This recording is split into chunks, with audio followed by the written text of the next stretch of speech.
Every few months, there's like a blockbuster article about incels. Or the guy who ran over those people. Yeah, yeah, yeah. That is, what is the new word? Ansel? What is the word? Insel. It's Insel? involuntary celibate. Incel. Incels. Incels have become more than a front-page news story. This group of lonely people, mostly men, found a home on internet forums that welcome people who were involuntary celibate or incels. Not many people know about this internet-based group, so we decided to sit down some people to ask them about incels and questions related to the group. In this piece, we hope to find out what in America led to this mindset being so readily accepted by so many lonely men, who they are as a group, and what can be done to help them out of the harmful mentality that is inceldom.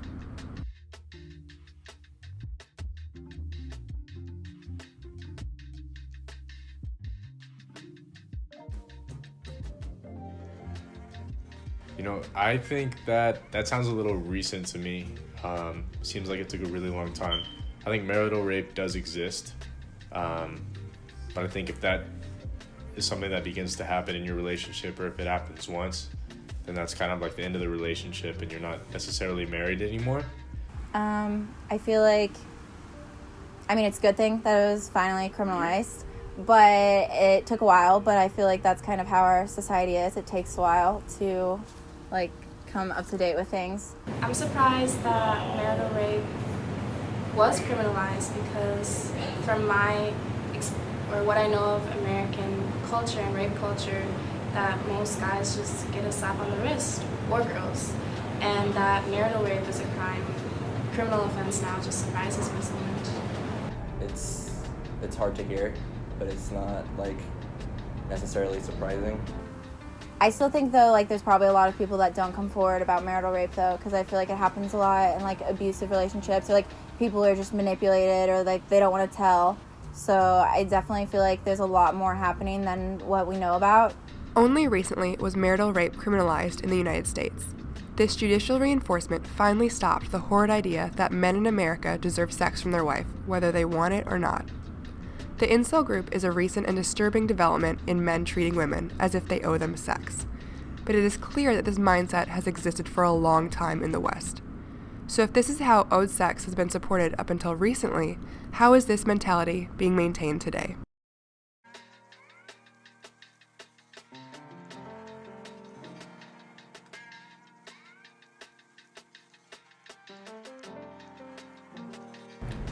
I've recently come to learn a little bit more about owed sex, and especially because it definitely exists today, right now. You know, I don't know what owed sex means, but I can interpret from the way it's worded. Owed sex, I think, is when boys expect sex from women. And I've never experienced it. Maybe people think that, but that's not gonna happen. But I don't think I've ever personally experienced that. But I definitely think that it happens. Definitely.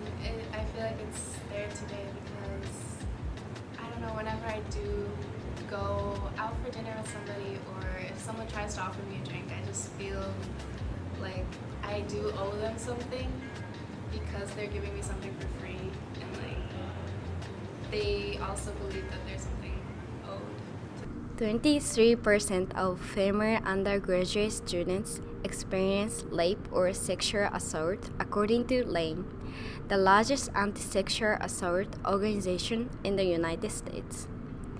This is a high number compared to the male statistic, which is 5%. Women encouraged are also less likely to report their sexual assault to the police. When a woman is not encouraged but the same age, she's 30% likely to report her assault. The women encouraged report 20% of the time in comparison.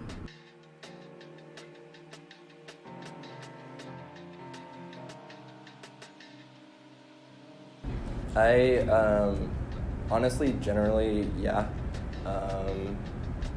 Just in our culture, that was just something that's kind of come about. Yes, there's a lot of people that are more woke now and know more about it, but toxic masculinity exists in a little bit in everybody. It's just a matter of calling yourself out for it or not, and being aware of our culture has made us think.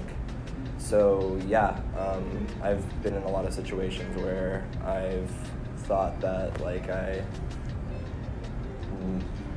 was in, I don't know, I've been in a lot of situations where I kind of expected it, you know, and it was not necessarily like because of anything that she did, it was just because of the fact that we were in a situation where it seemed like it was going to happen.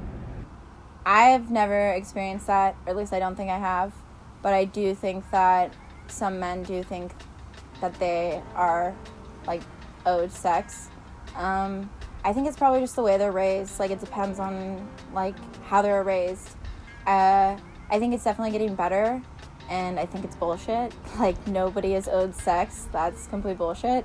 From my personal experience, whenever I'm with a guy, they've been very understanding. They've always took a step back and always asked me, are you okay with whatever's happening? We're still talking, but are you comfortable? And with Americans, I've felt that they're very like reassuring and just want me to feel safe. On Thursday, the Department of Education named 55 schools under federal investigation for their handling of sexual assault claims. Part of the reason behind this wave of abuse against women in colleges today is due to rape culture, according to famed communication scholar and author of Gendered Lives, Julia Wood. Incels, like college sexual assault, are a product of this rape culture that encourages the objectification of women.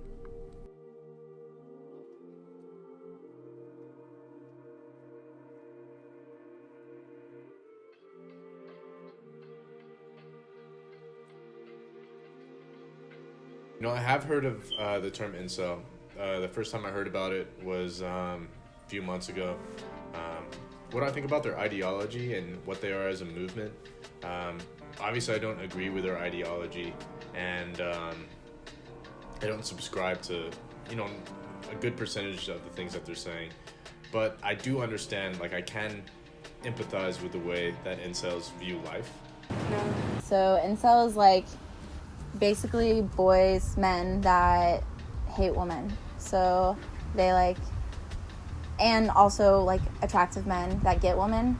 And then I know like some of them kill people, but I'm not for sure that it's all of them. My initial, yes, I do know what an incel is, an involuntary celibate. Honestly, it's laughable at first, you know? It's a ridiculous notion, but once you get into like the logistics of their actual culture and like the way that these things like kind of snowball, it's a little bit terrifying. I feel like a lot of incels are probably people with antisocial personality disorder, which would make sense why they kill people, and would make sense why their personality is like that, where they hate a certain gender. But yeah, I don't know. I would be curious to like know more about it and like actually talk to somebody that is an incel, even though that's kind of scary. But in both the traditional sort of misogynistic feelings of hatred towards women, and also in sort of this patriarchy that's been around forever. Patriarchy being that society is run by men. So what incels are seeing is some changes in the patriarchy.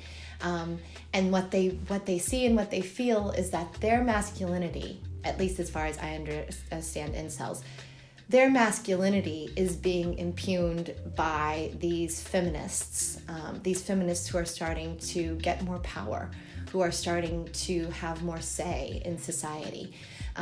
And that's really scary for incels. I'm sure it's scary for others as well. But I think it's really scary for incels because they see a change in a system where men, and particularly white men, used to have all the power. Now things are changing a little bit, and women are gaining more power over their bodies, over what they get to do with their bodies. They're being elected to political office. They're getting positions of power in companies, maybe even companies that incels work for. And that is scary as hell, because you have a system that they understood, a system where their kind was in power. And now things are shifting, and white males are losing some of their power, And incels don't necessarily know how to deal with that. And so I'm not going to go into that. Incels don't know what to do with the fact that white males in particular are losing some of their power. The forums are the one and only location for incels to have a back and forth. But they've had difficulty after one of the most popular incel forums on Reddit/r/incel was shut down earlier this year after the Toronto van attack. These online communities use a classic cult tactic in the way they use language. They have their own words that mean one thing to incels and another thing to mainstream society. A joint case study analysis of incel language in their online forums has disturbing results. Incel language is a driving factor for their popularity, as it puts the world into very simple terms for these people that are looking for an answer to their loneliness. This worldview removes the responsibility from the individual to improve, and instead they label themselves as victims. To further understand the mentality behind inceldom, we need to understand the misogyny behind their thoughts.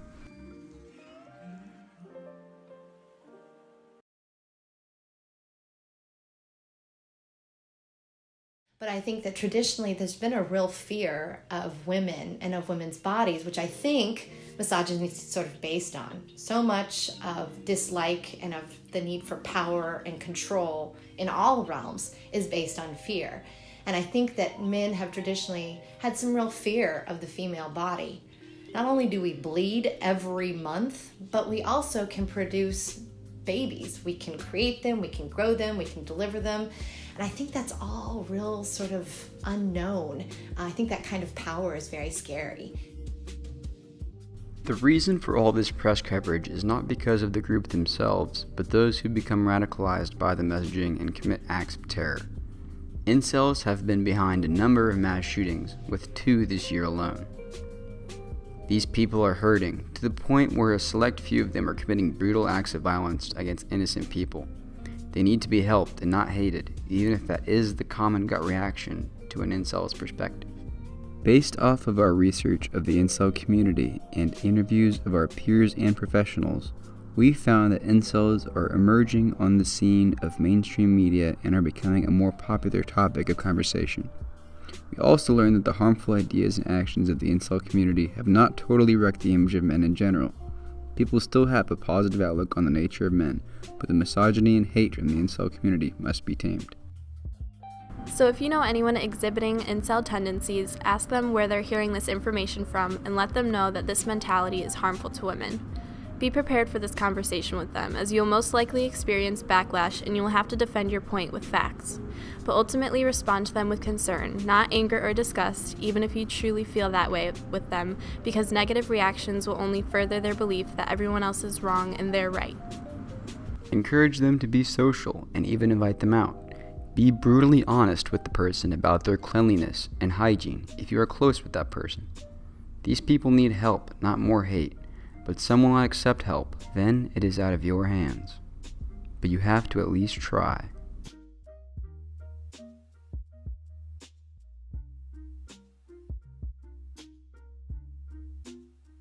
There are great men out there. Here at SAFE, we have a men's engagement group. It's a group of wonderful men that are working together to try and figure out how you best message consent and respect to other men so that we're all on the same page, because there are great men out there that just don't know the words, don't know that what they're doing is a little bit off. They just need better messaging. So our men's engagement group is working with them. And then, I see wonderful men everywhere. My father, my husband, my son, they're all great men, or 6-year-old boys, that understand consent and understand respect. And I think that there are going to be more and more men and little boys out there that are learning these messages early on and know how to respect other people and get consent.